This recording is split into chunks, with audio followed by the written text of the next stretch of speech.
Asato ma sadgamaya tamaso ma jyotirgamaya mrityorma amritam gamaya. Om Shanti Shanti Shanti. Om. Lead us from the unreal to the real. Lead us from darkness unto light. Lead us from death to immortality. Om. Peace, peace, peace. Let us take a look at the verses we have already covered. Please chant after me.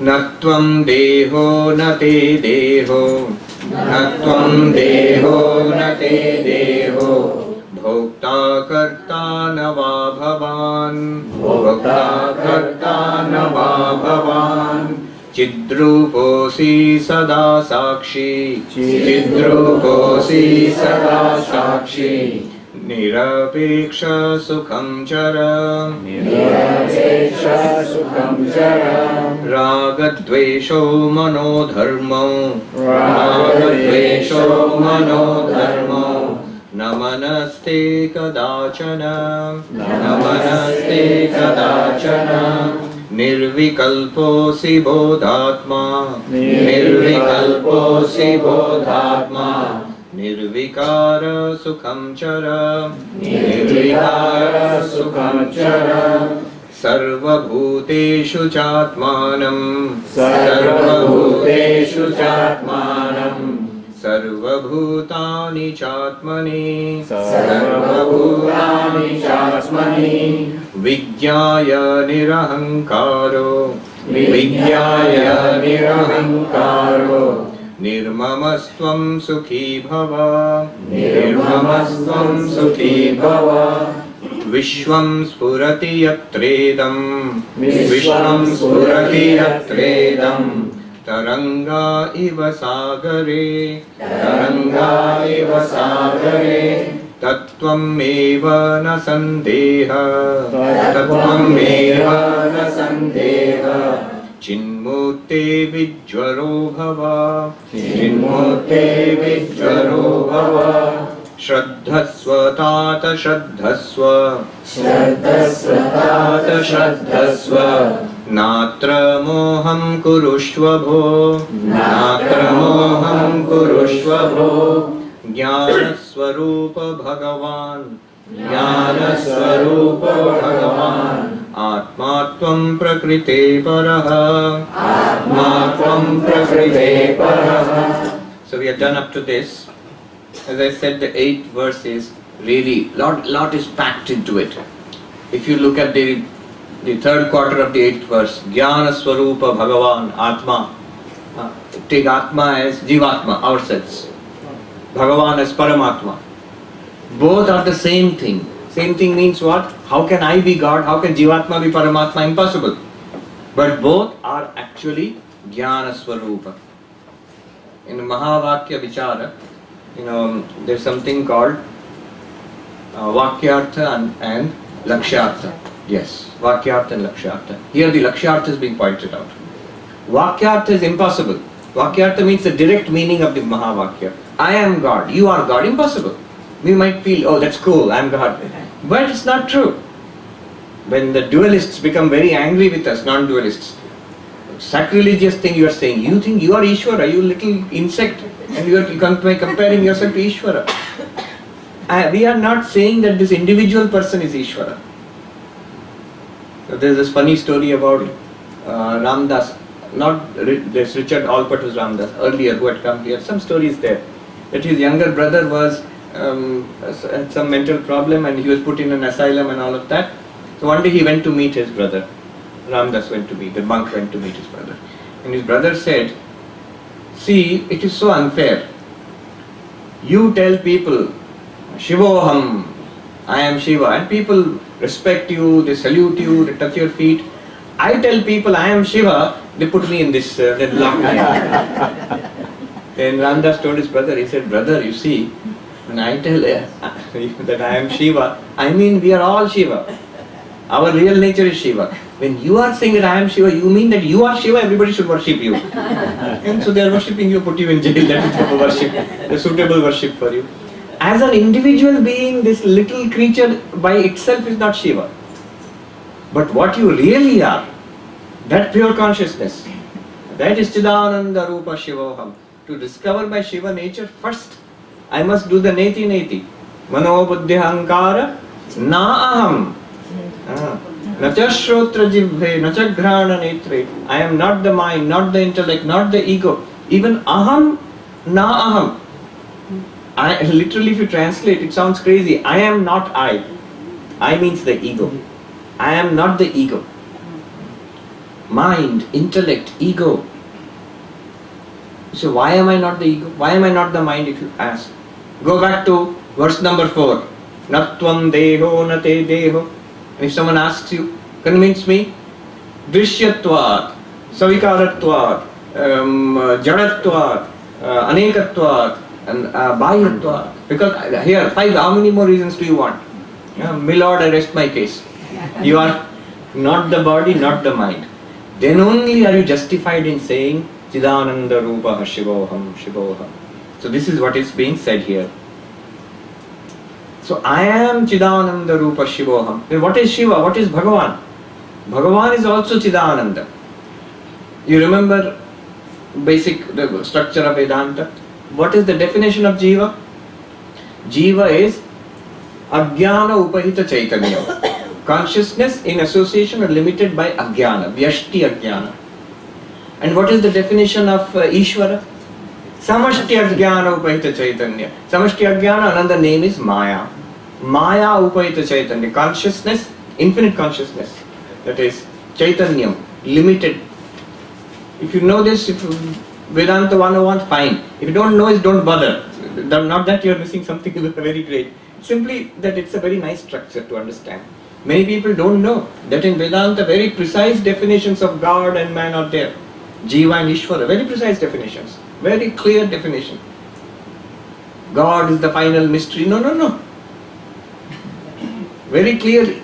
It's not just some mysterious term. In Vedanta, every term is perfectly defined. When you're talking about Ishvara, Saguna Brahma, Jiva, Vedantist knows exactly what you're talking about. There is no confusion. Ajnana Upahita Chaitanya, Jiva, us. Samashti Ajnana or Maya Upahita Chaitanya, Ishvara. Without the Upadhis, without Ajnana or without Maya, what are you? Brahman, Jnana Swarupa. What is Bhagavan? Brahman, Jnana Swarupa. There we are one. We are actually one. It's like saying the Raja and the beggar and the king are one. How can beggar and king be one? It is possible on the theatre stage. The same actor who came as the king, the same actor came as the beggar. Just change the dress. They are actually same person who is neither king nor beggar. So that is why Upadhi is always mithya. It's always false. If it is a real difference, you cannot say, ignore the difference and then you are one. How can you ignore difference if the difference is real? Difference is apparent difference. Therefore you can ignore and say the background consciousness is one reality. Anyway, so all Vedanta can be expressed easily as the Mahavakyas. Brahmatma Aikya Bodhakam Vakyam. That means the identity of you and Brahman is expressed by the Mahavakya. Traditionally, how many are there? 4. The 4 Vedas, from each one we have selected one. But conventionally, actually there are many Mahavakyas. Any Vedic statement which expresses you are Brahman, that is Mahavakya. Definition of Mahavakya literally means great sentence or profound sentence. It means that the sentence which expresses your identity with Brahman. So any such sentence is Mahavakya. What are the 4 if I ask? Rig Veda, Prajnanam Brahma. From Rig Veda, Aitreya Upanishad, Prajnanam Brahma. This Prajnana which you are feeling, this consciousness you are feeling, and Brahman, the Lord of the universe, both are the same. This consciousness is actually the pure consciousness, Jnana Swarupa. Like that. Samaveda, Tattvamasi, Chandogya Upanishad. That thou art. That means Tat Sat. Tvam means you, Shvetaketu. You and that one are same. How can I and that one be same? Because actually you are none other than Sat. And that one, Ishvara, is also none other than Sat. Then Lakshyartha, you are both same. Tattvamasi. From Yajurveda, Aham Brahmasmi. Brihadaranyaka Upanishad. I am Brahman. But what I? Body mind. Not in that sense. Do the neti of body mind discover that I am Jnana Swarupa? In that sense, I am Brahman. Of course, later on you will say, after realizing Brahman, body, mind, universe is nothing other than Brahman. That's what you will say. But first of all, as a body, as Mr. So-and-so or as Swami Sarvapriyananda, in that sense, you are not Brahman. As beyond the body and mind, transcending body and mind consciousness, Aham Brahmasmi. Then Atharva Veda, Ayam Atma Brahma. Which Upanishad? Mandukya Upanishad. Ayam Atma Brahma. This very self is Brahman. So any statement, of course technically this one cannot be called Mahavakya because it's not directly a Vedic statement, it's Ashtavakra statement. Technically they will object, but the meaning is same. Jnana Swarupa Bhagavan Atma, very beautifully expressed. There is a beautiful analysis of this, how the entirety of spiritual life can be understood through Mahavakya. All religion, our spiritual search, what we are doing here, everything can be understood through Mahavakya. But I will not go into that later if we get time. Tvam prakrite paraha, you transcend prakriti. We discussed this. Now the result of this, first of all, fear of death will go. Terrible problem in life, greatest problem, death. Say, Swami, especially younger person, I don't, death is not my problem. My problem is debt. College debt is there, not debt. I have to pay up the money in college debt, I have to get a job, I have to move out, I have been staying in my dad's house and so on and so forth. I don't think about death. So psychoanalysts, Freudian people, they will say, more serious problem, you are denying it, suppressing. So in psychoanalysis, the funny thing is that if you express your problem, so this is your problem, some trauma is there, some problem is there. If you say I have no problem, very serious problem then. You have a problem and you are denying it. Death is not a problem for me, you are denying it. Carl Jung was one of the closest students of Freud until they broke up. He said, I have seen among my clients, especially those above the age of 45, source of most of the problems in life is this fear of death. The fear of death.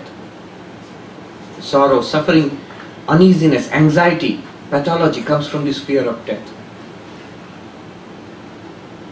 There is a book, Denial of Death. It got the Pulitzer Prize in 1970s or something. Ernst Becker. You read it, you will feel depressed. That author, he was a psychoanalyst, a Freudian kind of guy. So his thesis is, it is the dominant fear of our lives, whether we express it or not. And because as human beings we are aware that we will die. Now we suppress it. And he says this suppression, we express it as what he calls immortality projects. Starting a family, immortality project. Creating an for him everything that human beings do is immortality project. Creating an organization, writing a book, writing Denial of Death, immortality project. Getting an award, religion, most important immortality project, trying to be immortal. And he says all of them are doomed to failure because you cannot be immortal. You cannot be immortal. This comedian, Woody Allen or somebody, he lives in New York, he was asked, so are you trying to be immortal in your screen life, that means in your films, through your films, are you trying to be immortal in your films? He answered, no, I want to be immortal in my apartment. What, very important point, what we actually desire. My name will live forever, it's only second best. If I could live forever, that would be nice. And how? Like this only. This only I would like to live. young and happy, and in this way I will live forever. Impossible demand.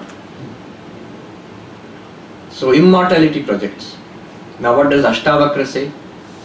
He says, once you have understood what you truly are, then see what Upanishad says, Mrityu yasya upasechanam. Death is a little spice. It's gunpowder you add to idli and all that. Little fun only. Death has no fear anymore for you. Look at these two verses, 9 and 10. Gunai samveshtito deha, Gunai samveshtita deha, Tishtatyayati yati cha, Tishtatyayati yati cha, Atma naganta naganta, Atma naganta naganta, Kimenam manushochasi, Kimenam manushochasi. Death. He says, Gunai samvishtito deha. This body is constituted of the three gunas. You know, sattva, rajas, tamas. And they continuously keep changing. Basically what he is saying is the body is material. It has been put together. Three gunas, 5 elements, or in modern science you will say so many things have come and they put together the body. And in the Buddha's words, whatever is compounded, whatever is put together will one day fall apart. All things, he says, all things, O bhikshus, all things are impermanent. Anityam, anityam, sarvam anityam. And because, not only impermanent, I say all that impermanent, 100 years if I can live, fine. Cookie is impermanent, I know, but if it lasts for a few seconds on my tongue, that is enough for me. I can. Who wants a permanent cookie? He says not only impermanent, he says kshanikam, kshanikam, sarvam kshanikam. Momentary, momentary, one great contribution of Buddhist philosophy. Momentary, momentary, does not even last for, what to speak of 100 years. Next moment it is gone. A similar thing is there is a whole Buddhist philosophy behind it. Momentary, momentary, kshanikam, kshanikam, sarvam kshanikam. And not just momentary. Shunyam, shunyam, sarvam shunyam. Void, void. All is void, O bhikshus. Empty, empty, all is emptiness. Therefore, anityam, kshanikam, shunyam. Dukkham, dukkham, sarvam dukkham. Sorrow, sorrow, indeed, all is sorrow. We had a very senior monk, Swami Tapasyanandaji, who used to say, Buddhism is a serious religion. We say, no, all is not sorrow, there is some happiness. Until you realize all is sorrow. Sarvam dukkham. Until that time, Buddhism has not started for you. Very serious religion. Dukkham, dukkham, sarvam dukkham. We have memorized in school, social studies, 4 noble truths of the Buddha. First noble truth, you just write the 4 noble truths, 2 marks, social science paper. First noble truth, the most fundamental discovery, poor Buddha 2500 years ago, now only 2 marks you will get for it. So if you realize that you will get nirvana, it is only 2 marks. Sarvam dukkham. And you know the rest. Dukkha as a cause, Krishna. And there is an escape from dukkha, nirvana is possible. And there is a way to that, Ashtanga Marga. Anyway, that's a different topic. Death is inevitable. All compounded things fall apart. Gunai samveshtita deha. Therefore, what will happen? Yati ayati tishtati cha. Ayati, it comes, it is born. Baby is born. It grows. Joy. So it stays for years. Tishtati. In the tishtati, those, vardhate, grows and develops. Viparinamate, matures. Apakshiyate, then slowly begins to deteriorate. And then yati cha, it goes, nashyati. And this is absolutely guaranteed. Sri Krishna says, Bhagavad Gita. Bhagavad Gita, Jatasya hi dhruvo mrityu. Dhruvam janma mritasya se, we say that, but hopefully only we say it. Jatasya dhruvo mrityu, that which is born must die. What does Ashtavakra say? Atma naganta na aganta. Atma neither goes anywhere nor comes. Naganta na aganta. Neither goes nor comes. Kimenam manushojasi. Why are you sorrowing for the Atma? When somebody dies, what are we sorry for? What are we crying for? We miss that person. What is happening is, do you miss a body? No. Nobody misses the body. We bury it, go take it to the cremation ground, it's gone. Ashes to ashes, dust to dust, from Panchabhuta to Panchabhuta, from 5 elements to 5 elements, gone. We really don't care about that. What we are sorry about, we miss the person. What do you mean by missing the person? What has happened is the person, Atma, the self, we have mixed it up with that body-mind complex. So when the body dies, what is the death of the body in Vedanta or in Indian philosophy? The Sukshma Sharira leaves the Sthula Sharira. Modern medicine will say that body, they will not accept the difference between Sukshma Sharira and Sthula Sharira, that there is something apart from the physical body. But this much they will say, this body cannot sustain life anymore. Life processes have stopped. It's almost the same thing. Life processes, if you translate into Sanskrit, becomes prana. Life means prana, physiological processes. Only we say that because we say that it's not that the prana is a product of the body. It is something that inhabits the body, maintains the body, along with the rest of the subtle body. Pranamaya kosha, manomaya kosha, vijnanamaya kosha, and the karana sharira, anandamaya kosha. Death is when the body begins to decay, when the body is unable to support this Sukshma Sharira anymore. It falls apart. Then the Sukshma Sharira leaves. By prarabdha karma, a certain ayu is there, lifespan of this body. It stops after that. It cannot sustain you anymore. Your laptop stops functioning. Does not mean that all your data is gone. You get a new laptop download from the cloud. Similarly, that same person is reborn again as a baby. Same person is there. Same samskara, same Sukshma Sharira goes on. Spiritual evolution continues. But what about Atma? We have studied here. You are not mind, you are not body. Natvam deho nate deho. And na manaste kadachana. You are not Sthula Sharira, you are not Sukshma Sharira. Atma is not Sthula Sharira, not Sukshma Sharira. What about Atma? Body dies and is gone here. You bury it, cremate it, whatever. Sukshma Sharira goes on to other worlds. What about Atma? It neither goes nor comes. After all, what is Atma? Satchidananda Brahma. It's the only reality. It's the only reality. In it alone, the physical body is gone, the subtle body, Sukshma Sharira, goes on to other worlds in the light of that Atma. Atma gives it light, consciousness. Atma gives it existence also. Atma is Sat, so Sat lends existence. Chit lends consciousness. With that existence and consciousness, subtle body carries on its spiritual journey. New births, other lives will come, new circumstances. How? Is it random? We believe it's not random. It is due to our past karma. There is a cause-effect relationship. What about the Atma? Atma never comes or goes. I remember once I was having a discussion with a young brahmachari. I was staying in Gangotri in the mountains. So he used to come and talk to me. He was staying in a cave, I was staying nearby in a cottage. So he used to come and talk to me. See, what happens when you have not studied Vedanta a little with some kind of attention. At death, Sthul Sharir to gaya, physical body is gone. He said yes. Sukshma Sharir chala gaya, Parlok chala gaya, somewhere else it's gone. Yes. Now in that dead body, is Atma there or not? In Sukshma Sharira Atma is everywhere, but in dead body Atma is there or not? Well, it sounds odd to say that, so he was hesitating. If I asked, is existence there in the dead body or not? Of course he will say dead body exists, or doesn't the dead body doesn't exist? It exists. So Atma is there.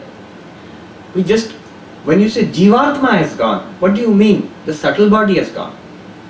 We don't use the word Atma in that sense anymore. We say Brahman alone is everywhere. But Atma and Brahman are the same thing. I think I am confusing people. Yes. Yes. Take it as simple. Vedanta is very simple that way. You are existence consciousness bliss. You never go anywhere, never come anywhere. Long journey is taking place in the movie. Aeroplane goes from across the Atlantic Ocean from New York to Paris. Paris, New York flight. Great journey. Has the screen gone anywhere? No. The whole journey is in a movie which is appearing on the screen. No, actually from the screen's point of view, nothing has gone anywhere. But when you're in the plot of the movie, you are seeing an aeroplane going from the long distances being covered. So at the Vyavaharika level, many journeys are accomplished. At the Paramarthika level, there is no journey. From Atma point of view, Brahman point of view, same thing. So who gives the sentience to the body? Atma? Right. Yes. So the body is not sentient when it's Body is sentient or not? Simple. You Satchidananda, you the consciousness, you lend sentience to the mind. Once the mind is lit up by your awareness, the sensory system is lit up. And then the body feels sentient. This body feels sentient now. You will see, Upanishad says, nakhagra, till the tip of your nails. Body feels sentient. Why? We just said Atma is consciousness. How is body feeling conscious? His consciousness is borrowed from the mind. Mind has borrowed it from Atma. Atma has borrowed it from? No. Atma is consciousness. Atma is consciousness. It's consciousness itself. So it borrows. What do you mean borrow? It's something like many examples are given. None of them are satisfactory, but you have to see. Like moon borrows sunlight. We say moon, which is children used to study. Luminous bodies in the sky. Sun, moon, star, like that we will say. Sun and star are actually luminous bodies. Moon is not a luminous body in that sense. For somebody in Mars, Earth will be a luminous body also. It is reflecting light, but it's borrowed light. It's not light of its own. Mind is jada. Mind is not conscious. We did it yesterday. Jadatvad. You are chit, mind is jada. No, mind is not jada. Mind seems conscious. In one moment you can demonstrate mind is jada. How? Remember yesterday's example? What did I say? Think ABCD. One thought. When you think ABCD in your mind, think ABCD clearly and notice. Am I conscious of ABCD or ABCD is conscious of me? Obviously I am conscious of ABCD. When I say ABCD, it's like some mental speech going on. And I am aware of it. Consciousness is on your side, the drashta's side. Consciousness is never on the side of drishya. Clearly all mental processes shine in my awareness. Mental processes are not aware. I am aware of them. But they seem aware because in my awareness they shine. And through those seemingly aware mental processes, I become aware of the body and the sensory system. Through the sensory system, I now seem to have the conscious experience of seeing, hearing, smelling, tasting, touching. So consciousness is lent by the Atman. Atman lends existence also. Yeah. Atma never goes anywhere, never comes anywhere. That's why the Jnani is not troubled by death. Jnani is not troubled by death. This much is there, that the person who was there, who died, in that particular personality, I will never see that person again. That much is true about death. The reality behind that person, the Atma, immortal. Also know, personally, this much is guaranteed. Ashtavakra is guaranteeing us, you will not die.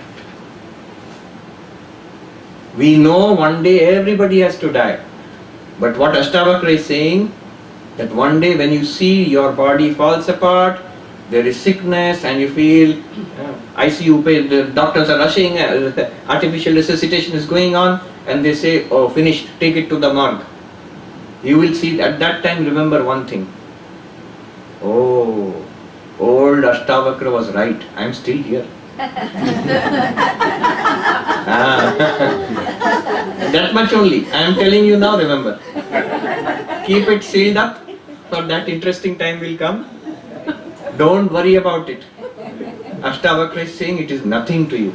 All others will be crying for you. You will be saying, why are those fellows unnecessarily crying? But there is one thing which is sorrowful.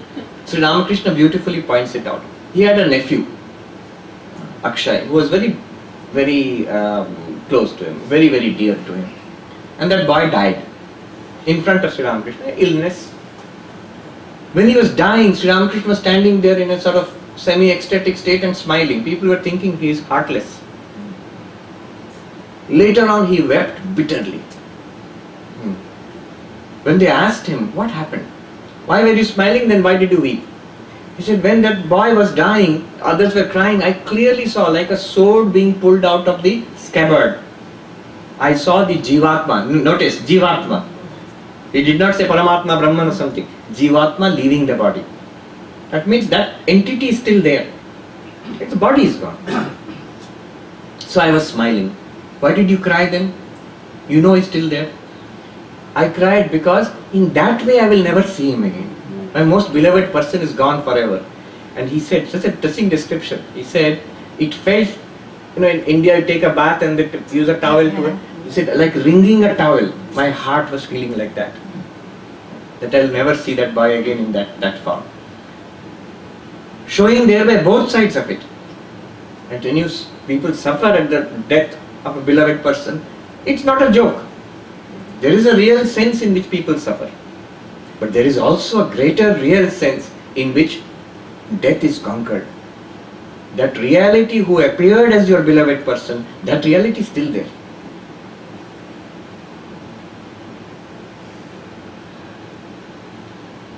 One person wrote to me many years ago, I was in India.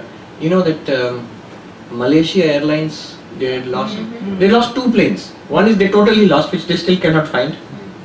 And another one, remember, it was shot down by some missile over Russia.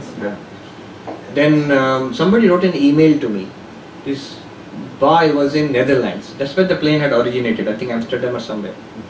So he wrote to me.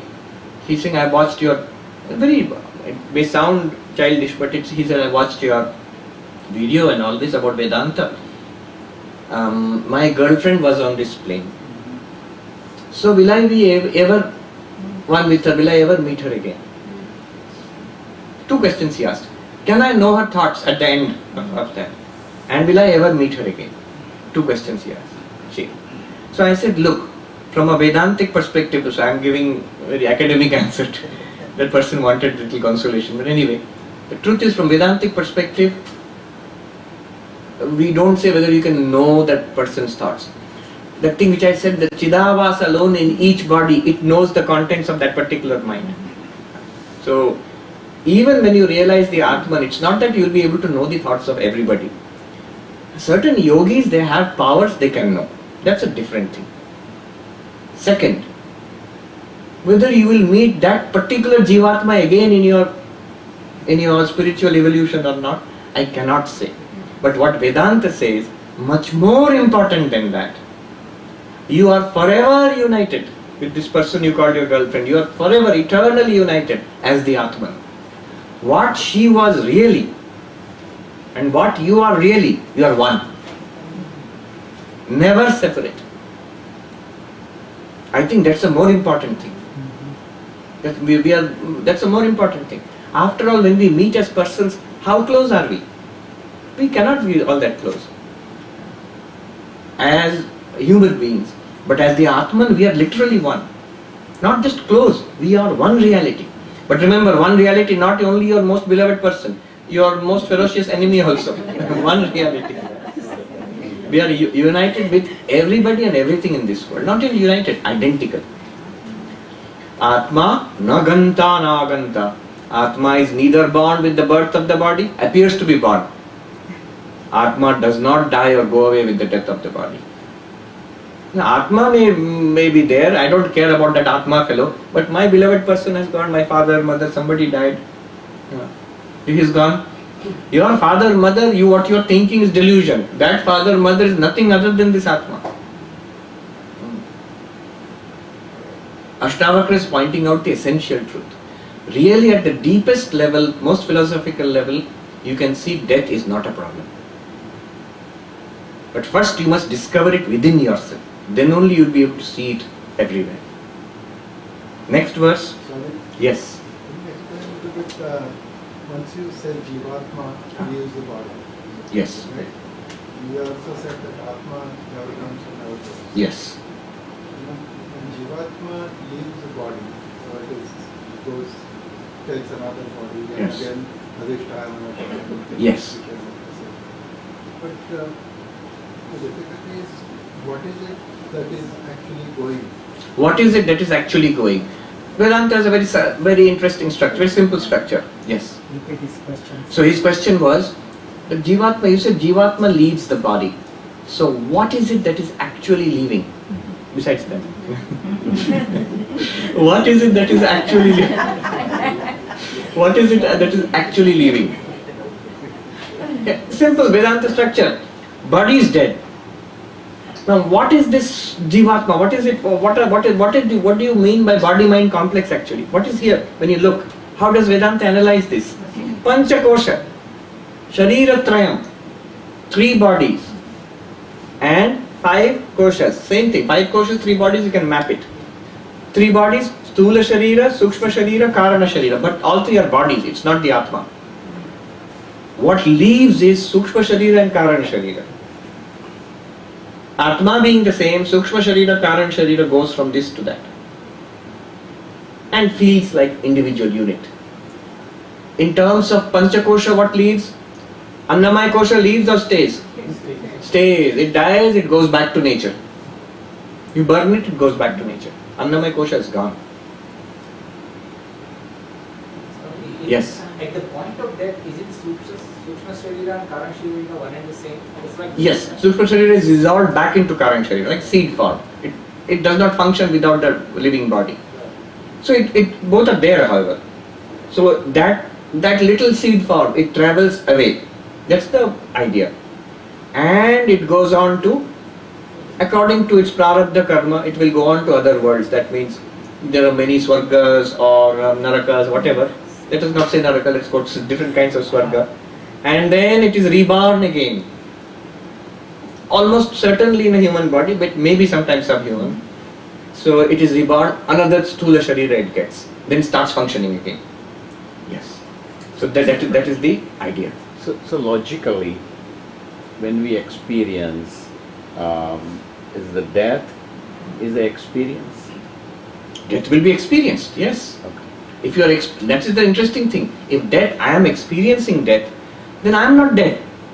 Right. I mean, that's the reason I was asking to say everything in the life, the way we look at the mind is experience. Experience. Series of experience. Yes, yes. The collapse of the body, the shock of not being in the body, connected to this body again, those things will be experienced. And we have experienced many times, don't be afraid. We have experienced many times. We are experts at it now. PhD in living and dying. So we have no problem at all. At that time you will see highly skilled, no problem. I mean, that also means the birth is also experience. But it's also experienced. We have gone through this many times. But remember, none of this is Advaita Vedanta. It's not really about Right. Advaita Vedanta wants to say. Correct. That's why Advaita is simpler and more difficult also. These things are very fascinating. Advaitin will say, what does it matter to you? Correct. That's true. Right now, if it's, after all, what is life? A series of experiences. Death also will be another experience. Advaita is not interested in what you are experiencing. Advaita is interested in the experiencer. Yes. One person went to a teacher and I have so many problems, this problem, that problem. The teacher shouted, I'm not interested in your problems. How cruel. No, I'm not interested in your problems. I'm interested in you. Immediately a gap opens up between you and your problems. We define ourselves by problems. Sometimes people define themselves by enemies. These are my enemies. If you try to say they are not your enemies, he'll be angry with you. Why? This is my definition of life. You're taking away my whole life. There's a story, hold on to the question, don't forget. There's Picasso, it seems he was painting. He was in Paris at that time. He said some very nasty things about an art critic. Somebody asked him, he has never said anything bad about you. Why are you saying it's unfair the way you are? He says, I need an enemy to work well. I have said something bad about him, so he will write nasty things about me and I will show him that he's wrong. Then I can really work well. Anyway, so it's a very strange mentality. Yes. Can you explain what is Karana Sharira? Karana Sharira is nothing other than, see, all of these things are nicely defined. Karana Sharira is nothing other than Ajnana. Karana Sharira, the ignorance, the very ignorance of our real nature. It is called, if you say, what is it made of, if you ask? It is made of three gunas, Sattva, Rajas, Tamas. It is a part of Maya. There can be no part of Atma. Atma is Akhanda according to Advaita Vedanta. One undivided consciousness. But Maya can be subdivided. Now, Maya has many parts. And each little part is a Karana Sharira for each of us. Sri Ramakrishna gave a very nice example. He said that cobra has all the poison in its fangs. A little bit of the poison is enough to knock out a mouse or a frog or something. Little bit of that poison. But with all the poison in its fangs, it is not affected. Ishvara is Mayadhisha. All of Maya is at the disposal of Ishvara, Saguna Brahman. But a little bit of the Maya is enough to knock out a jiva. We are thrown into samsara. We are thrown into samsara. I'm sorry. That's okay. Difference between Atma and Jivatma. Difference between Atma and Jivatma. Atma is Brahman, Satchidananda, the ultimate reality. That Satchidananda, see, by the power of Maya, it appears as this universe, including body and mind. And then that Satchidananda, when it gets associated with a particular mind, personality and body, it's called Jivatma. Jivatma and Paramatma, Jivatma and Brahman are one and Jivatma and Atma, you asked. Jivatma and Atma are one and the same. But Atma alone appears as the Jivatma. In the costume. What costume? Body, mind, limited. It is the same thing. But you know, many of these questions are three types of questions. One is information oriented question. So that is supposed to be satisfied at the level of Shravana. That is why Prakarana Granthas are written. Tattva Bodha. Somebody mentioned Tattva Bodha. Vedanta Sara. Little more difficult if you want. Vivek Chudamani. What do? They introduce you to the whole structure of Advaita Vedanta. That's one type of question. Second type of question I mentioned yesterday, Manana Pradhana.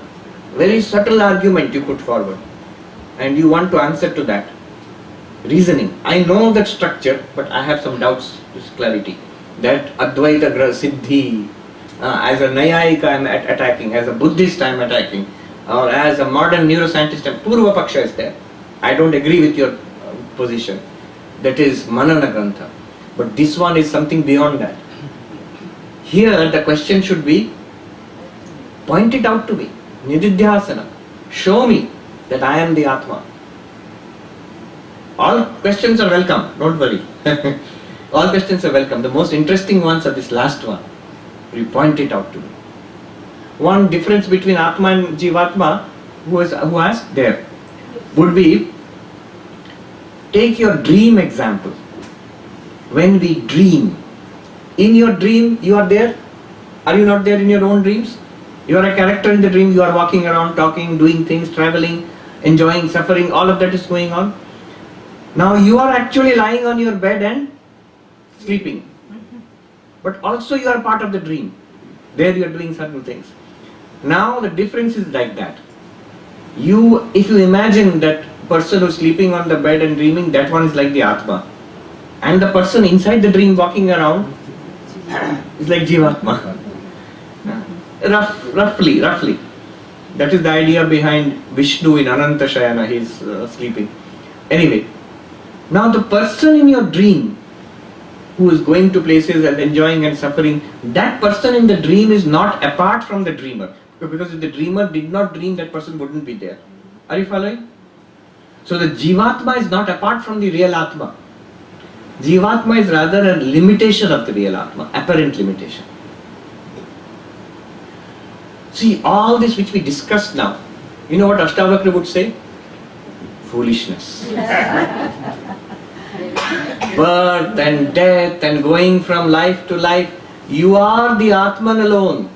If you never go anywhere, neither are you born, nor do you die. But this entire game, this whole drama is played within you. You are the stage on which the drama is played. You are the screen on which the movie is played. It's not a real thing. Prarabdha karma, do we go to Naraka or heaven or hell? Then where will we be born? Will I meet my father, mother, grandmother there? Ashtavakra would say, never had you have a father, mother, nothing. Forget grandmother and grandfather. You are the consciousness in which the whole drama of life is being played. Directly realize yourself as that consciousness. Aham Brahmasmi. What Advaita Vedanta does is, it first builds up a structure. We have all these questions. You have all these questions. Now at the beginning, if somebody says, forget it, realize you are Brahman, we are not satisfied. No. What will happen after death? Are Baba, you are Atma, you don't have death. No, after death, something. Will I go to Swarga or not? Especially, my beloved grandmother, is she there? Can I meet her again? Atma, you just said, yeah, Aham Brahmasmi, understand, but my Brahman's grandmother. How can Brahman have grandmother? Vedanta says, realize your nature directly, Ashtavakra is saying, and get rid of all these problems at one stroke. He will not be willing to discuss this. But suppose, no, we want an answer. Then Vedanta says, come to Vyavaharika level. Then the whole thing which is discussed in Hindu philosophy, immediately it is taken up. This loka, other lokas, body, mind, jivatma going, propelled by karma phala, good karma, dharma, adharma, punya, papa, everything they accept and give you and tell you, remember, fine print, it's a story. Don't take it too seriously. And what should I take seriously? I told you, Tattvamasi, you are Brahman. Swami, Yes. the example you gave of dream state, Yes. that can be extended to the waking state too. Absolutely. Extending the dream state to waking state is the entire business of Gaudapada. Right. In the second chapter of Mandukya Karika, Yeah. Vaitathya Prakaranam, he takes the dream example and builds up his whole case. Why this world which we take so seriously is an appearance. Then what should we take seriously? You should take yourself, the Atma, in which this is appearing seriously. Now let's see the next verse, again on death. So what is the attitude? If you take Ashtavakra seriously, what should be our attitude towards death? Dehastishtatu kalpantam, Dehastishtatu kalpantam, Gachattu adyaiva vapuna, Gachattu adyaiva vapuna, Kva vriddhi kva cha vahani, Kva vriddhi kva cha vahani, Tava chinmatra rupina, Tava chinmatra rupina. Beautiful, strong medicine, but if you dwell on it, all problems will disappear. Death-related problems. Dehastishtatu kalpantam gacchatu adyaiva vapuna. Let this body remain till the end of the ages. Or let it die today itself. Now, let it go. You should be serene about it. That much indifference to it. Nothing. Why? Kva vriddhi kva cha vahani. Nothing of mine is gained by living for 100 years. Not a little bit of me is lost by dying today itself, right now. So much clarity. Tava chinmatra rupina. You are consciousness alone. No, consciousness plus mind plus body. Chinmatra, consciousness alone. Let the movie play, let it be shut down, let it be replaced by another movie. You, the screen, what harm is it? How are you increased? Nothing. What loss is it to you? Nothing. But without you, the movie has a great loss. Without the screen, movie cannot play. The movie of this life, body, mind, samsara, it all depends on you, the Satchitananda, on you, the Chinmatra Rupa, consciousness alone. Without you, no movie. Body, mind, samsara, problem, theism, atheism, Vedanta, liberation, bondage, bandha, moksha, all of this movie plays on you, the screen. Don't worry, you are really in charge. Life and death, both are just like turning the page of a book for you. It's now, it doesn't affect you. Kva vriddhi kvacha vahani. You do not gain by living 50 years more, you do not lose by dying the next moment. You means from what sign? Not you as Mr. or Mrs. So and so. You as, he says, Chinmatra Rupa, as consciousness alone. It will be one more experience, one more wave in the ocean you are.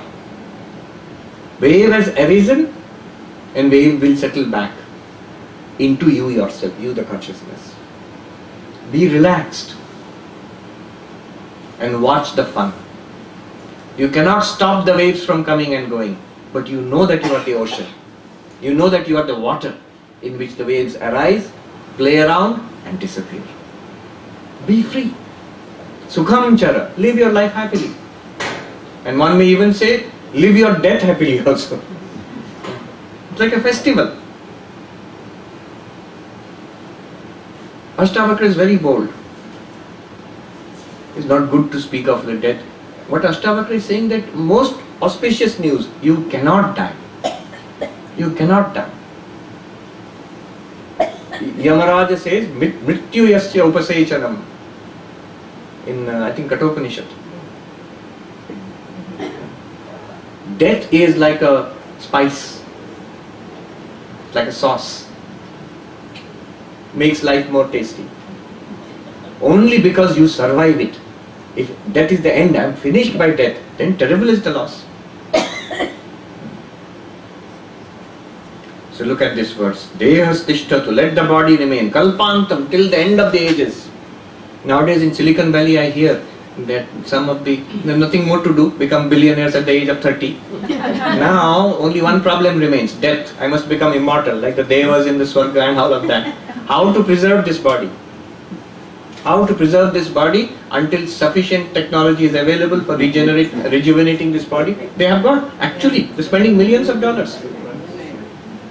Paul Allen Institute and all, actual billionaires are spending millions of dollars to set up this institute to preserve their body, to find out anti-aging technologies, and at one time ultimately rejuvenate the dead body.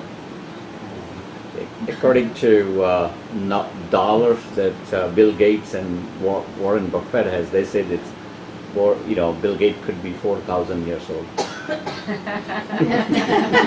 If he preserves something and they find something, so he can live 4,000 years.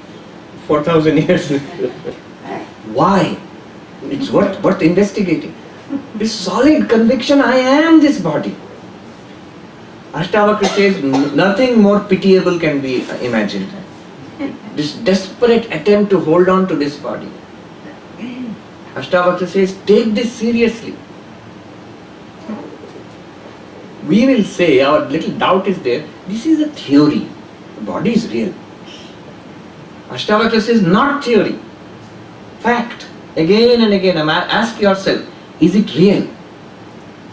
What did the Ashtavakra say? Did I understand it? Then next, is it real for me right now? Then why can I not trust it? There is no need to preserve this body.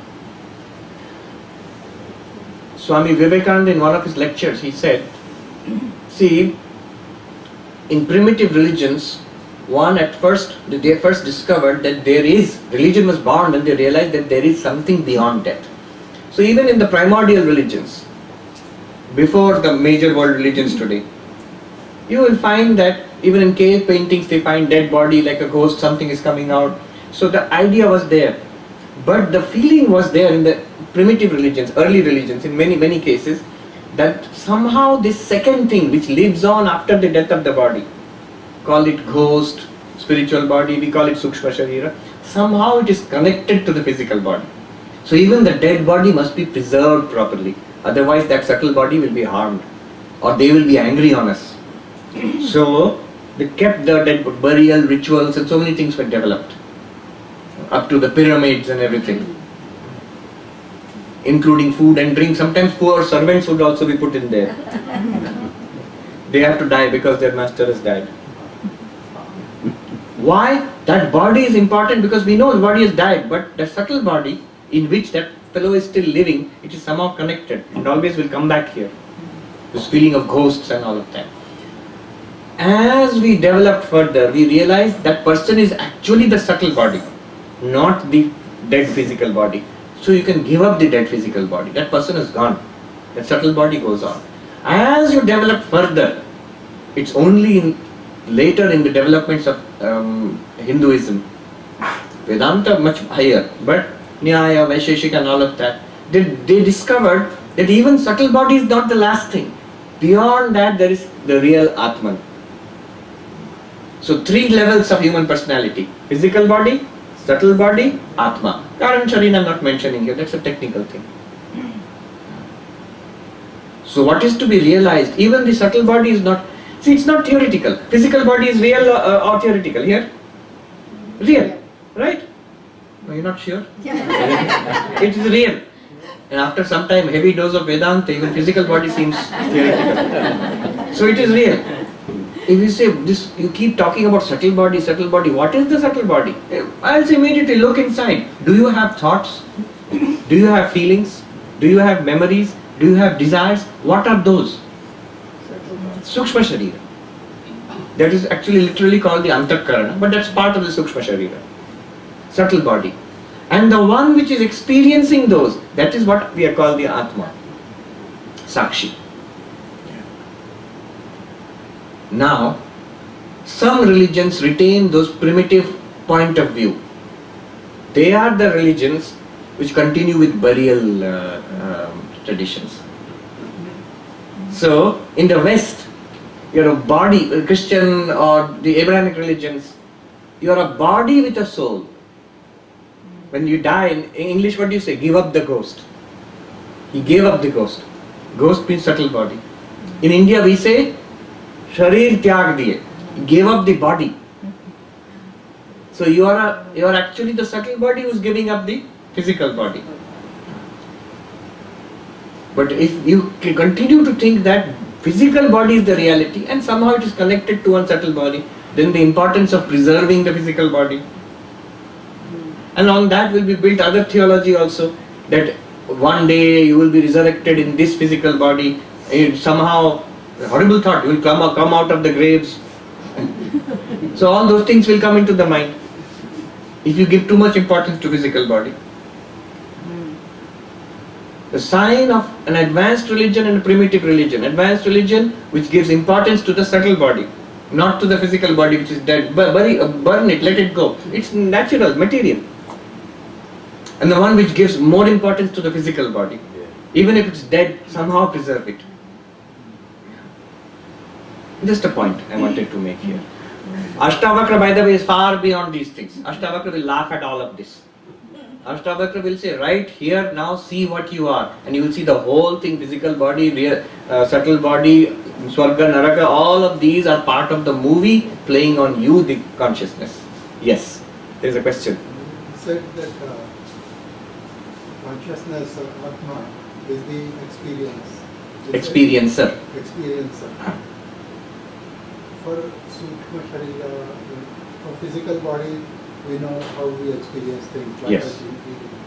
Sukshma Sharira also various mechanisms to experience. For Atma, what is the mechanism to experience? Good question.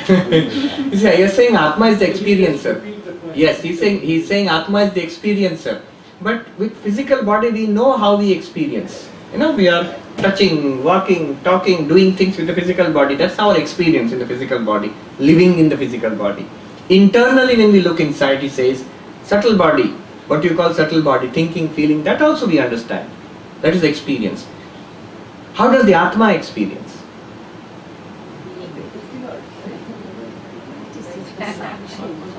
No experience.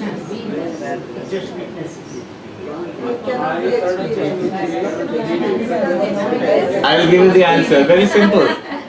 Atma experience, you ask, I've never heard the question put in this way, but it's very interesting. Atma experiences in this ways only. How is the Atma experiencing? Through the physical body and the subtle body. In fact, the only experiencer ultimately is Atma alone. Body by itself is not an experiencer. Mind by itself is not an experiencer. Who is the only experiencer means who consciously experiences. Atma in addition to mind, manta, thinker. Atma in addition to mind plus eyes, drashta, seer. Right now you are seeing. Who is seeing? Are the eyes seeing by themselves? No. Is the mind seeing with the help of the eyes? You may say yes. But the mind without the consciousness, can it see? No.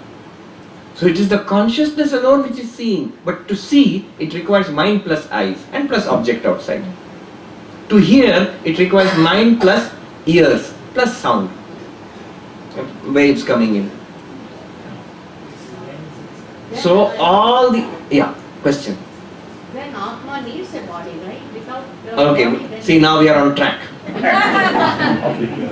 Now we realize that Atma is the only see. In fact, Upanishad says, ultimately, see, two things you have to understand together. Atma neither sees, hears, smells, talks, in itself, nothing.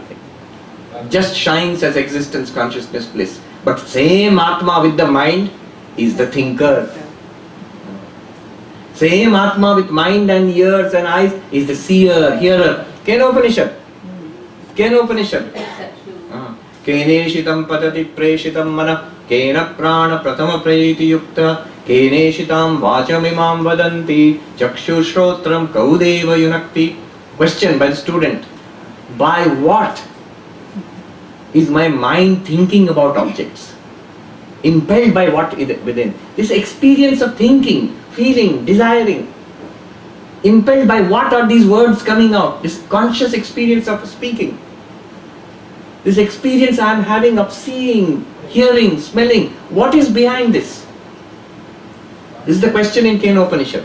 And remember, the student is not asking for a physiology or biology lesson.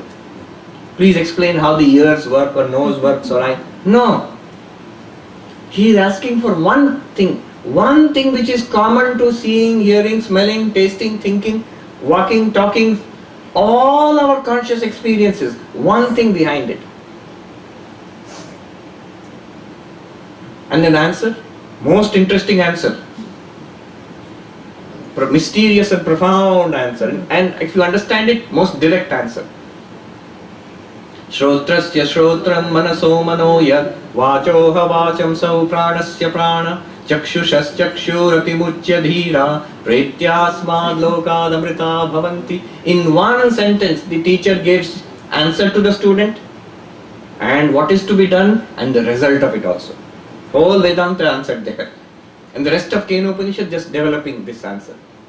Answer is very strange. You want to know what is that which gives you the experience of hearing through the ears? It is the ear of the ear. Ear of the ear. Shrotrasya shrotram. What gives you the experience of thinking? That we are thinking right now? Mind of the mind. What gives you the experience of seeing with the eyes? The student would be like, let me guess. Eye of the eye. Chakshushas chakshu. Correct. And having realized that, Atimuchya dhira, you transcend this body-mind complex and realize immortality. You go beyond it. Amrita bhavanti. Very worthwhile project, most worthwhile project in life, spirituality. Because it leads you beyond death. Amrita bhavanti. How do we understand this? What is this mysterious way of speaking? Why at all? They could have directly said, consciousness, finished. But if you say consciousness, what will happen is, then what will we do? We'll start looking, where is this consciousness? If you answer, he could have given Atma, Brahma, Turiya. Then we start looking. Atma, Brahma, Turiya, where I know. Then mind I know. Then what is this Atma, Brahma, Turiya? We'll start looking. Instead of that, he says, look into your experience right now. Which experience? Seeing, hearing, smelling, tasting, thinking. That experience. There I will show you this Atma. Because other than that Atma, there is no hearer, smeller, taster, thinker. Example? A good example would be this light. When it was in the shop, it was not shining. This microphone, when it was in the shop, it was not amplifying sound. This mobile phone, when it was in the shop, it was not catching and this telephone calls and doing all sorts of internet and things like that. It was not doing. What one thing got into light, making it shine, got into microphone, making it amplify sound, got into fan, making it rotate and give air, got into this mobile phone and made it active into like a telephone and all this internet device. What is the one thing? Electricity. We know there is something which is apart from the light, but which enters into the light and activates it, makes the light do what it is designed to do. Electricity by itself does not give light. Electricity by itself does not give air or does not amplify sound. These devices do that, but they need electricity for that. Extraordinary range of activities in this one little box, this mobile phone, but all are powered by electricity. That got into it. If you say light of the light, mic of the mic, mobile of the mobile, fan of the fan, you are referring to one thing, which is electricity. Because we know electricity, we give the answer immediately. Now what is the one thing in you right now which is giving you, very precise, you have to be very careful, which is giving you the conscious experience of seeing, hearing, smelling, tasting, touching, thinking, all variety of experiences. But there was one thing common to them. Consciousness is there. They are all conscious experiences. We call them experiences. Otherwise, many things are going on in the body which we are not experiencing directly. At the cellular level, tissue level, many things are going on. But I am not experiencing it. That is Jada Prakriti is doing. But a part of it is pervaded by my awareness and I get conscious experience of that. That is what the student is asking. And 5,000 years after that, late 1990s, that is what suddenly struck one young philosopher in Australia, and he wrote a paper which made him one of the leading philosophers in the world today. Hard problem of consciousness. David Chalmers, exactly the same question. Exactly the same. That's why you see, I have spoken with him a few times. He has come from at it. I had a little discussion with Deepak Chopra once. Yeah. So before in the green room there, he was saying that Swamiji, this very thing, David Chalmers and others, they have taken and they are not acknowledging the source. I said it's very good they are not acknowledging the source. He has come upon it himself. And he's not acknowledging that the same thing is found in, say, Kena Upanishad or other Upanishadic things. At least that person I quoted, Evan Thompson, he has written that 5,000 years ago this consciousness study started. But the advantage of not acknowledging the source is, at least the rest of the academic world, otherwise they will dismiss it. Oh, he has become a follower of some cult, Swamiji or something like that. But now it is an accepted academic problem. The biggest problem of 21st century, at least definitely the biggest problem in consciousness studies, and one of the last major problems in science today. Big stumbling block in the whole materialistic worldview. I remember I was in that discussion. Ned Block, if you Google him, you will find he's the leading philosopher of mind in the world today. Ned Block, Nedblock. He was there. He asked a question, rhetorical question. He asked a question, why is this problem so important? See, interesting question. The question of consciousness, why is this an important problem? What he means is, suppose there's something going on in the liver, some process which is not understood. So what will you say? Yeah, it is going on, the liver produces some enzymes or something like that, Afterwards, some research student will get a grant and discuss it and finally publish a paper and we'll get some understanding. Okay? So it's a minor problem, not yet understood, but we will understand it after some time. Isn't consciousness like that? It is produced by the brain somehow, and so after a little more effort, maybe one day we will discover it. What is the huge fuss about it? Can you tell me what's the fuss? I did not tell him. He understands, but on purpose he asked the question. The fuss is this. Consciousness is not like a little enzyme produced by the liver. It is the single most important thing in our lives. Your science is done in consciousness. Your theism, atheism, religion, the loss of faith in religion, whatever you're doing, done in consciousness. Your art and commerce and education, your enjoyment and suffering, civilization, everything is done in what? In consciousness only. Your whole life is lived in consciousness. Without consciousness, there would be nothing for us. We would not be human beings. The problem has become more sharp with the advent of these modern machines, this AI and all of that. Self-driven car, Google self-driven car. Imagine this. The car is doing exactly the same actions which you, the driver, are doing. Nearby you are driving, next to you pulls up another car, no driver is there. And you look and the light changes, you also accelerate, that person also, that one driver also. Whatever you are doing, that one is also doing. And they say better than you. They are saying now next they will reduce the breadth of the lanes. The lanes are a little wider because human beings drive poorly. These new cars will drive so well, you don't need. What will happen to us, I don't know. They will reduce. Anyway, what is the difference between that Google car and your car? Experience. In the Google car, there is no consciousness which is taking decisions. Intelligent decisions, but there is no conscious feeling of accelerating, braking, changing left or right, whereas in you, you have the experience of seeing, hearing, smelling, taking a decision. All of them are conscious experiences for you. Even the most ambitious Google engineer will not say that my Google car is conscious. They will not say. Now there is a lot of discussion. I know people in IBM, where they are Watson and all they are working on. And one of the problems in AI that they are facing, running into a barrier, what is consciousness, they are asking. They keep asking, Swamiji, isn't it complexity? If you make a complex enough computer, will it be conscious? I said, I don't know. Vedanta says, what will Vedanta say? Vedanta says, if you have a Sukshma Sharira,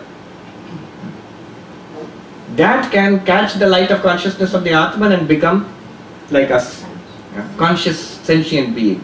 But what is Sukshma Sharira? I said, that you have to ask Ishwara. It is Ishwara's trademark, manufactured. God manufactures these Sukshma Shariras from the Pancha Sukshma Bhuta. Vedanta says all of that. But how to match it to science, I don't know. So consciousness, you cannot say it's a minor thing. It is the one most important thing in our lives. Without consciousness, no life.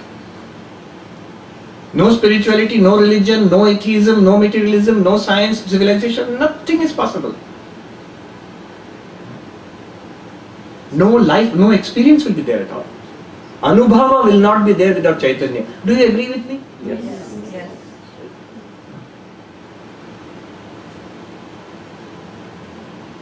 Yes. All activities may be possible. Car may drive, chess may be played, stock market may work. Is intelligent machines will work it, but there will be no internal conscious experience there. I heard a famous philosopher, Nagel, Thomas Nagel, he wrote a book, What is it like to be a bat? Few decades ago. That internal feeling. Penrose, Roger Penrose, I think the Emperor's New Mind or something like that. He gave the example of a super intelligent computer which can answer all questions. Ask a question. So everybody asks and the computer gives fantastic answers. Then one little boy steps forward. He starts the book with that. Little boy steps forward and asks, Mr. Computer, what is it like to be a computer?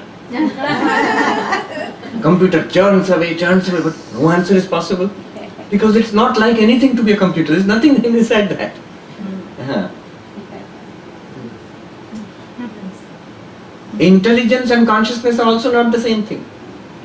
For the first time, see in Vedanta very clear, intelligence, buddhi, consciousness, chaitanya. So if you ask a Vedantin, is it possible to make an intelligent machine without consciousness? Of course, if you can make it buddhi, you can give buddhi to it, it will be intelligent, but no consciousness. For the first time I heard a neuroscientist actually saying this, on internet I heard. I think Dr. Anil said or something, very intelligent, interesting point he made. He said, difference between intelligence and consciousness. You don't, one sentence only, you don't have to be smart to suffer. You don't have to be smart to suffer. A computer can play chess so smartly, better than Grandmaster, but it cannot suffer. If you smash it, Deep Blue or something, IBM will be angry with you, but Deep Blue itself feels nothing. But even a little mouse, who is not at all as intelligent as the Deep Blue computer or supercomputer or whatever, can suffer. If the cat catches it, it struggles and screams and suffers. Consciousness is necessary for suffering. And consciousness also can work with intelligence. But intelligence can be without suffering also. With consciousness one can enjoy and suffer. One can experience. Just an intelligent machine can be smart but no experience inside. But one IBM scientist pointed out, but it can simulate experience. I can make a computer scream. From outside you will feel it is shouting. But inside, so that we cannot. Yeah. So we have run out of time almost. In one or two more questions, we have got time, little few minutes. So Swamiji, Yes. the answer to Pradeep's question then, how does Atma experience? It is experiences through the body-mind complex. Experiences through the body-mind complex. Alright. So, and yet, why is it that, is it my identity of the mind, the Atman, that Ajnana is covering? In other words, why is it that I don't realize that? We don't realize because of our ajnana, Yeah. because we don't know it and we are trying to make a breakthrough. Right. Yeah. It's not necessary that we will not realize. We will realize. We are the Atman. Why will we not realize it? But I think it is not the Atman. I say, I experience it, and when I say I, Yes. I'm really talking about body-mind complex. Body-mind I don't complex. go beyond that. Yes, but I remember what Vedanta will say, Atman, with the hiding power of Avarana Shakti of Ajnana, that same Atman, limited through body-mind complex, is saying I. And it is saying, I don't see myself as Atman. Who is saying? Atman alone is saying. There is nobody else. Other than Atman, there is nobody else here. That story of Alan Watt, but your question I forgot, important question was there. So does the Atman need, somebody asked a very good question. Yeah. Does the Atman need body mind then? Ultimately are we coming there? Atman needs body and mind? I will just answer this way. Shankaracharya also points out. What does the body mind do for the Atma and what does Atma do for the body mind? Not yet Advaita. We are answering at the level of Sankhya. Basically, what does Prakriti do for Purusha and what does Purusha do for Prakriti? Atma, body and mind, Atma gives illumination, consciousness to body and mind. Without consciousness, no experience is possible. You can have body, you can be mind, you can be in coma. No experience is going on there. But body, mind, when Atma shines upon it, takes the light of the Atman, consciousness of Atman, and becomes a pramata, a knower, hearer, doer, smeller, taster, thinker, sufferer, enjoyer, doer, katta, bhokta, all of that it becomes. With Atma. So Atma grants this power to the body and mind. What does the body and mind do? Body and mind manifests the Atma. Suppose body and mind was not there, then in all these ways Atma would not be manifest. It's like this. Light is there. This book is there shining in the light. What does the light do for the book? It reveals the book. It reveals the book. Without light, book would be in darkness. Light reveals the book.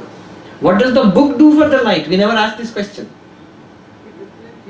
Reflects, it manifests the light. If the book were not there, suppose the example, I got nice example. Car is climbing on the mountain road at night, dark night, and two beams of headlight is there. As it climbs, you can see the deer in the headlight and the insects coming in the headlight and raindrops are falling. But suppose it goes to the peak of the mountain and the two beams go out into, suppose now the sky is absolutely clear but dark night. The two beams go out there. You can't see it. If there is no fog or nothing else, does that mean there is no light? The light is there. It's going out into space. If you put a hand in front of the beams, you'll see it will shine in the light. What does the light do for the hand? It reveals the hand. What does the hand do for that light? It manifests that light, already existing light. It becomes revealed. Atma becomes revealed. One sadhu in Uttarakhand, he put it this way. स्वरूप तो अपने जगह ठीक है, आत्मा is always perfect, लेकिन पता कैसे चले? बिजली है, पता कैसे चले? Electricity is there, how do you know? Then he says, हाँ, ये फैन घूम रही है, ये बल्ब जल रही है, the fan is moving round and round, the light is shining, then you know electricity is there, it's manifested. How do you know that consciousness is there? How does consciousness enjoy itself? How does consciousness have a party? Body mind. And it sets up a nice party called life. Many lives, many parties. Always constant party goer. One after another. But up to this is, so direct answer to you, what does body mind do? Does Atma need body mind? Only in the sense that it needs it to manifest itself and experience itself. Does body mind need Atma? Of course. Without Atma, no experience is possible. Body mind will have no utility, no functionality at all left without Atma. But even this is Sankhyan answer. You know what Ashtavakra would say, Advaita would say? Body, mind are appearances in the Atma. They are not two separate things. Atma alone exists, in which a body mind appears. So don't think that Atma depends on something else called body and mind. Body and mind are glories of the same Atma. Like your dream. In the dream you have a body mind, inside the dream. But that body mind is not a separate entity from you, which you are taking charge of now, driving it around like a car, like a rental. No, it is entirely produced from your mind. And then you seem to use it. Upanishad says, Tat Srishtva Tadeva Anupravishat. Having created this universe, having created this body and mind, Atma enters into it as it were. Enters means it shines in it. Chidavasa again, reflected consciousness. And then activates it. So Advaitic answer is, body and mind are not separate entities from Atma. So body, mind, in fact in Advaita, body and mind get not only consciousness from Atma, existence also from Atma. Your dream body means body in the dream. Dream body, dream mind. Not there's a muscles and a dream build in gym, you will get a dream body. The body you get in the dream. Not only you lend consciousness to it, but you lend existence to it. Without you, that my body is not there at all. So when you say, does Atma depend on body and mind? If you say it does, it depends on nothing outside itself. That body and mind is also a projection of the Atma through Maya. That is Ashtavakra's answer. In Sankhya, the answer is yes, they mutually depend upon each other. Without Prakriti, Purusha cannot do anything. Without Purusha, Prakriti is blind. No experience is possible. Because of Purusha, Prakriti is able to have experience.